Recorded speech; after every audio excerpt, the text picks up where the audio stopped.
بسم اللہ الرحمن الرحیم۔ اسی طرح عرض کروں، سرکار دو عالم صلی اللہ علیہ وآلہ وسلم نے رشوت کے متعلق ایک اور مقام پر اصحاب کرام کے مجمع میں ارشاد فرمایا، ایاکم والرشوۃ فإنہا محض الکفر ولا یشم صاحب الرشوۃ ریح الجنہ۔ اللہ اکبر۔ فرمایا کہ تمہارے اوپر لازم ہے کہ تم رشوت سے بچو۔ رشوت کا معنی کیا ہے؟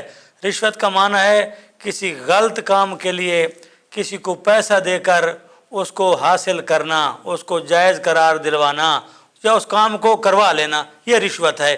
تو فرمایا کہ تم تاکید کرتا ہوں رشوت سے بچو، فإنہا محض الکفر۔ یہ لفظ بڑا سخت ہے، شاید ہمارے لوگ نہ سمجھ پائیں۔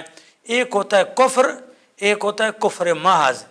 کفر عمومی ہے، مگر کفر محض خالصتاً کافر، یعنی جس میں اسلام کی کوئی ایک برابر بھی شمولیت یا گنجائش نہ نکلے، اس کو بولتے ہیں کفر محض، یعنی خالص کفر۔ جیسے کہتے ہیں یہ خالص گھی ہے، یہ خالص تیل ہے، یہ خالص مومن ہے، یہ خالص انسان ہے۔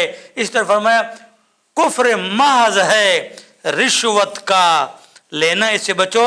اور فرمایا ولا یشم صاحب الرشوۃ ریح الجنہ، جو رشوت لیتا اور دیتا ہے نا، صاحب رشوت، فرمایا وہ جنت میں جانا تو بہت دور کی بات ہے، جنت کی خوشبو کو بھی نہیں پا سکے گا۔